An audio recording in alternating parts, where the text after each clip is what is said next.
ஆண்டவராகிய இயேசு கிறிஸ்துவின் நாமத்திற்கு மகிமை உண்டாவதாக. இந்த நல்ல நாளிலே உங்கள் யாவரையும் நான் வாழ்த்துகிறேன்.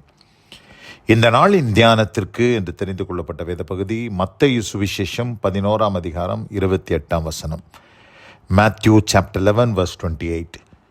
வருத்தப்பட்டு பாரம் சுமக்கிறவர்களே, நீங்கள் எல்லாரும் என்னிடத்தில் வாருங்கள், நான் உங்களுக்கு இளைப்பாறுதல் தருவேன். ஆமென். பிரியமானவர்களே, நான் வாசிக்க கேட்டதான இந்த வார்த்தைகள் இயேசுவானவர் உரைத்த வார்த்தைகள் என்பதை நாம் அறிந்திருக்கிறோம். அவர் என்ன சொன்னார் என்று சொன்னால், வருத்தத்தோடு பாரத்தை சுமந்து தவிக்கிற ஜனங்களை பார்த்து ஆண்டவர் என்ன சொன்னார் என்று சொன்னால், நீங்கள் வருத்தத்தோடு ஏன் பாரத்தை சுமந்து தவிக்க வேண்டும்? என்னிடத்தில் வாருங்கள், நான் உங்களுக்கு இளைப்பாறுதலை தருவேன். I will give you rest.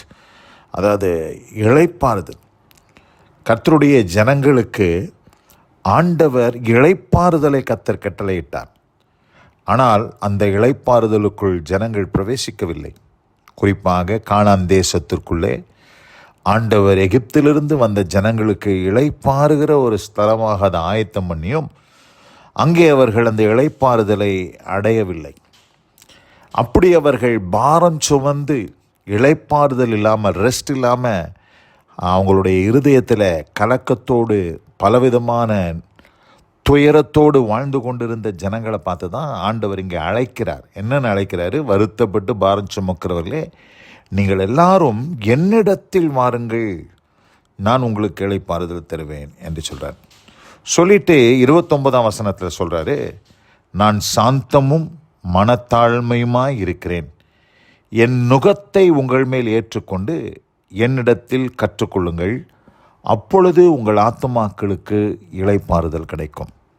இங்கே ரெண்டு காரியத்தை இங்கே இயேசு கிறிஸ்து சொல்கிறார். என்ன சொல்கிறாரு?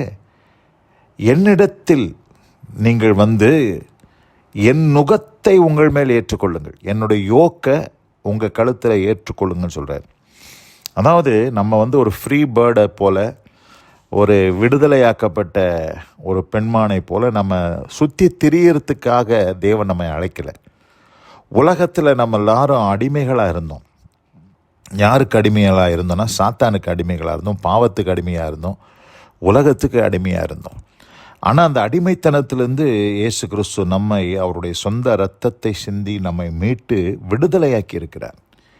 விடுதலையாக்கப்பட்ட பிற்பாடு நீங்கள் தெரிஞ்சுக்கிட்டு இருங்க, நீங்கள் அப்படியே நீங்கள் ஃப்ரீயாக சுற்றலாம் அப்படின்ற மாதிரி தேவன் நம்மளை விடாமல், அங்கே இருந்த அடிமைத்தனத்திலிருந்து தேவன் நம்மை விடுதலையாக்கி அவருடைய நுகத்திலே, அவருடைய யோக்கில் கொண்டு வந்து ஆண்டவர் நம்மளை பூட்டுறார், அதில் மாட்டி வைக்கிறார். அந்த நுகத்தை நம்ம ஏற்றுக்கொள்ளணும். அந்த கீழ்ப்படிதல் நமக்கு முதலாவது அவசியம். இயேசுவோடு கூட நடக்கிற ஒரு அனுபவம், இயேசுவோடு அவருடைய நுகத்தை நாம் சுமந்து கொள்ளுகிற ஒரு அனுபவத்திற்குள்ளாக முதல்ல வரணும். அது கீழ்ப்படிதல், ஒபீடியன்ஸ். ரெண்டாவது என்ன சொல்கிறாரு? என்னிடத்திலே கற்றுக்கொள்ளுங்கள் என்று சொல்கிறார்.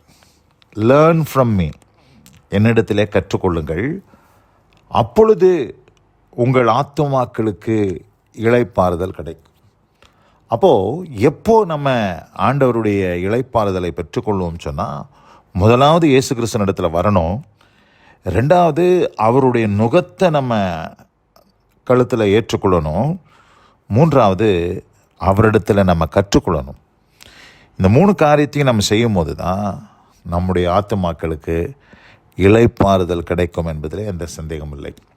ரோமரில் பார்க்கும்போது நம்ம ஒரு காலத்தில் எதுக்கு அடிமைகளாக இருந்தோம்னா, பாவத்துக்கு அடிமைகளாக இருந்தோம். ரோமர் 6ஆம் அதிகாரம் 16ஆம் வசனத்தை வாசிக்கிறேன். மரணத்துக்கு ஏதுவான பாவத்துக்கானாலும் நீதிக்கு ஏதுவான கீழ்ப்படிதலுக்கானாலும் எதற்கு கீழ்ப்படியும்படி உங்களை அடிமைகளாக ஒப்பு கொடுக்கிறீர்களோ அதற்கே கீழ்ப்படுகிற அடிமைகளாக இருக்கிறீர்கள் என்று அறியீர்களா? அதாவது ஒரு காலத்தில் நம்ம உலகத்திற்கும் பாவத்திற்கும் அடிமைகளாக இருந்தோம், அதற்கு நம்ம கீழ்ப்படிஞ்சிருந்தோம். அப்படி நம்ம கீழ்ப்படிந்தோம்னா அதற்கு அடிமை, பாவத்துக்கு அடிமை.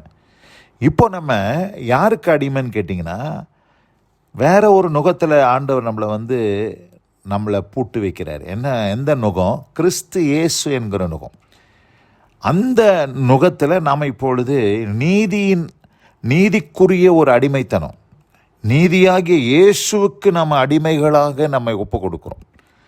அப்படி ஒப்பு கொடுத்து அந்த நுகத்தை நம்ம ஏற்றுக்கொள்ளும் போது நம்முடைய ஆத்துமாக்களுக்கு இளைப்பாறுதல் கிடைக்கும் என்பது உண்மை.